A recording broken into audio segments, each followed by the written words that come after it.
দেশনেত্রী বেগম খালেদা জিয়া, অনুষ্ঠানের উদ্বোধক বিএনপির ভারপ্রাপ্ত চেয়ারম্যান জনাব তারেক রহমান এবং বিশেষ অতিথি বিএনপির মহাসচিব মির্জা ফখরুল ইসলাম আলমগীর সহ সিনিয়র নেতৃবৃন্দ, আমন্ত্রিত অতিথিবৃন্দ, সুধীবৃন্দ, আসসালামু আলাইকুম। আমি পেশায় একজন চিকিৎসক, একটি মেডিকেল বিশ্ববিদ্যালয়ে শিক্ষকতা করি, পাশাপাশি লিখি, পত্রিকায় কলাম লিখি, বই লিখি, আর টক শোতে ফ্যাসিবাদ সরকারের অন্যায্য আচরণের সমালোচনা করতাম। আমি রাজনৈতিক দলের সঙ্গে সরাসরি সম্পৃক্ত নই এই অর্থে যে আমি কোনো পদ ধারণ করি না, কিন্তু বিএনপিকে ভালোবাসি এবং ফ্যাসিবাদকে ঘৃণা করি।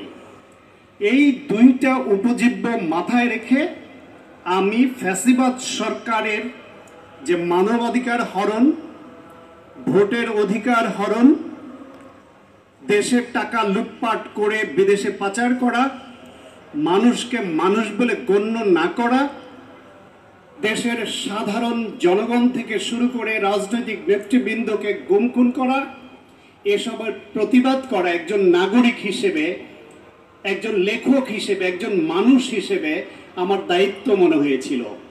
ঠিক কথাই। আর পাশাপাশি G9 নামে একটা রাজনৈতিক গবেষণা সংগঠন, যেটার প্রতিষ্ঠাতা সাংবাদিক শফিক রেহমান, সেখানে কিছু গবেষণা কাজ করতাম।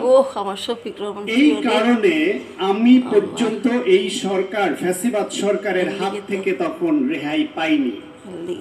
আমার বাড়িতে বারবার পুলিশ ঘেরাও দিয়েছে, আমাকে 2 মাসের বেশি 2023 সালের অক্টোবরের পরে চেম্বার বন্ধ রেখে পালিয়ে থাকতে হয়েছে। আমার বিরুদ্ধে NBR দিয়ে নানান রকমের সমস্যা তৈরি করেছে।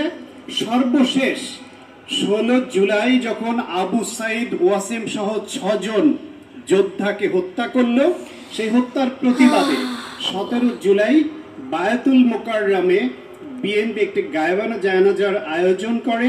সেই আয়োজনে আমি শুধু দোয়া করতে গিয়েছিলাম, কারণ আবু সাইদ ওয়াসিমদের সেই হত্যা বাংলাদেশের কোনো মানুষ মেনে নিতে পারেনি।